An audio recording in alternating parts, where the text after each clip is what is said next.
Hey, how you doing? I'm doing well. How about you? Good. It's Happy good. Thursday.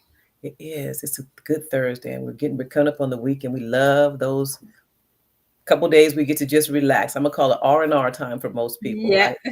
But for nonprofit founders, there are no R&R. For business owners, we know there's no R&R on the Yeah. weekend. No, there So isn't. no, No. uh-uh, no. But it is interesting because the topic that we have for today is lonely building a nonprofit, and sometimes it is. And even on those days that we have off for R&R when we're working, it can still feel isolating. It can still feel lonely while we're doing that. So yeah.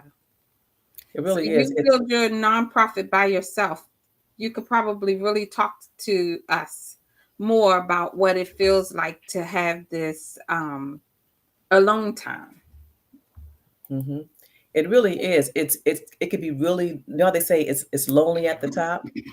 It really is, you know, because you're out here and you're working and you're trying to figure it out. And when you first start your nonprofit, you're excited. You're like, yeah, I'm gonna start my nonprofit. I got my 501(c)(3), and then you start hitting these roadblocks, and you keep hitting these roadblocks, and you're like, I keep hitting these roadblocks, and I don't know who to go to.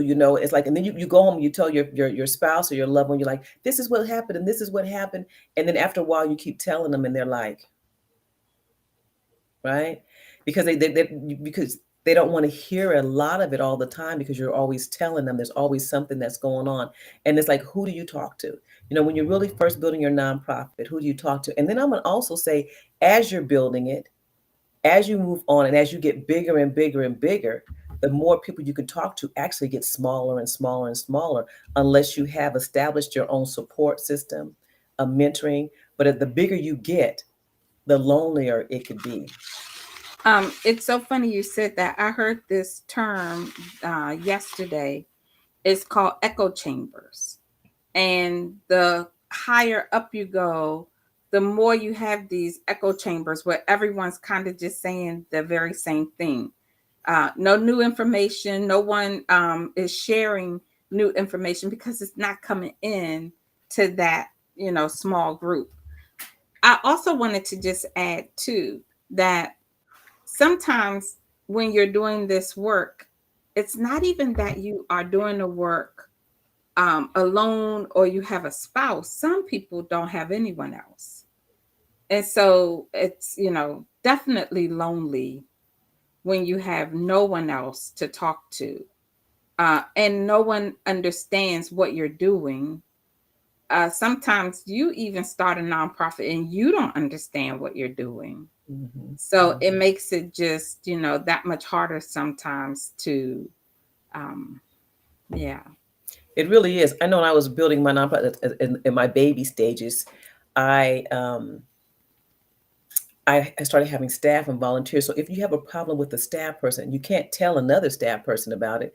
If you have a problem with someone in the community, you can't tell somebody else in the community about it. But then it also gets lonely when we talk about being by yourself. As started building my nonprofit, my son went away to the military, Mm, and I was single, and mm, I was like, my responsibility, my primary responsibility was going. So now I poured everything that I had into this nonprofit. But I poured in so much, they still laugh at me today because we didn't have holidays off.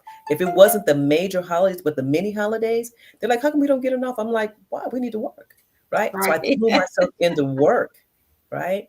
And it just got more lonelier and more lonelier because it's like, Yeah. who do you talk to? And sometimes it could be so stressful. Not sometimes, a lot of times it's so stressful. But who do you talk about when you're stressed, when you're feeling uneasy, when you don't know where to go? It's lonely. I'm not even going to Yeah. act like it's not. So that's when we need to build collaboratives within collaboratives. Right. So we're on the community and we're building collaborative. But what collaborative, what circle do you have for yourself? Because it could be a mental game. It's a mental game. Nonprofit Yeah. building is a mental game. Any business building is a mental game, but nonprofit is more of a mental because you have this thing called vicarious trauma too, right? And so what it is you're working with people that has a lot of trauma. You take on a lot of what they take on, and then you have all your other things that you have to deal with. And it's like, well, where do I get an opportunity to vent and talk about this? which is why it's important to become members of the Nonprofit Founders Club. I love Because you answer that. She's like, this is what you need to be doing. And yeah, I'm serious, yes. because the Nonprofit Founders Club, this is really not a sales pitch, but it's a plea to get help. Hmm. So, Nonprofit Founders Club is made up of nonprofit founders who are in the same boat as you.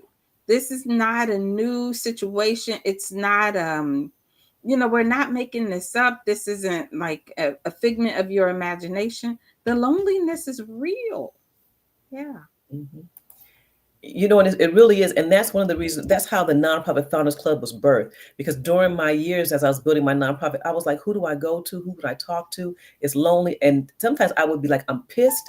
I don't have anybody to tell that I'm pissed. This staff person did this or this person did that. Who do I talk to about it? Right? Because you have these boundaries you have to keep, because you cannot, cross some of these boundaries, because then you're setting yourself up for a lawsuit. So Yeah. it's like, who do I talk to? Or then if something happens to you in the county with your county or your community, and you're like, you don't want to tell another community provider because you don't know who knows who, right? So who do Right. you talk to? It's lonely. And so that's really why the Nonprofit Founders Club was birthed. So I have a place that's specifically for nonprofit founders. If you want to come, it's a safe place. It's purely confidential. If you want to come and you want to vent, you can come vent. You don't have to say names if you don't want to. You can just talk about, look, this staff person, da da da da da da da da, and then to get some advice. What do I do? What would Right. you do in this situation? So it's really helpful, because you don't know a lot of things, and then you don't know what you don't know as you're building. Right. So And one of the things that you said that I think is important is then you get help, mhm, because you get help.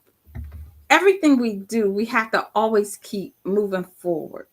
So, we hit some horrible places. I'm taking a class, and the lady said when you hit an icky spot, you don't want to get stuck in the ick. You need to find a way to dig yourself up out of the ick. So one of the things that we're doing in the class is trying to learn, like, what could be a way to dig out of the ick. And what I have decided to do is, right on my website are these testimonials from my some of my favorite clients. Read them mhm, and believe them.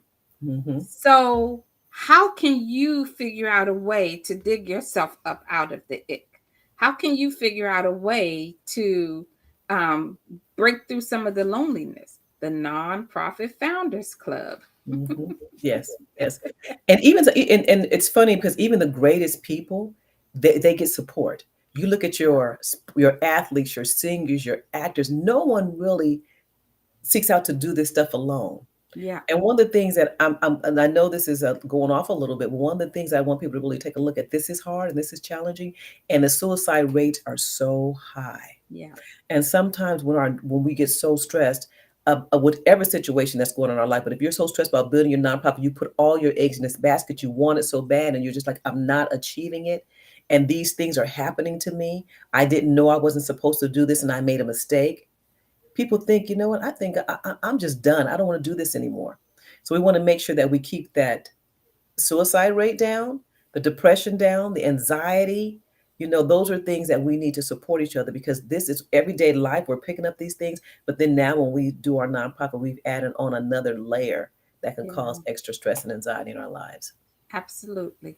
Yeah. Absolutely. So loneliness is real. So when we talk about it, it's like it's real. So Yeah, yeah. So that's what we'll talk absolutely. about is what do you do? And if you have any tips, any advice for any of your fellow nonprofit founders, nonprofit CEOs, directors, people that's out here doing the work every day, if you have any suggestions that they could use when you are feeling depressed or sad, please share it, because we're not only here to help the community, we are a community, and we have to help Exactly. each other. So Exactly. yeah. Yeah. All righty. So, everybody, it was good. Thank you. If you please comment, if you can, give us some support and give your nonprofit friends some support too. So we love you. Let's keep doing what you're doing, and talk to you later. Yeah.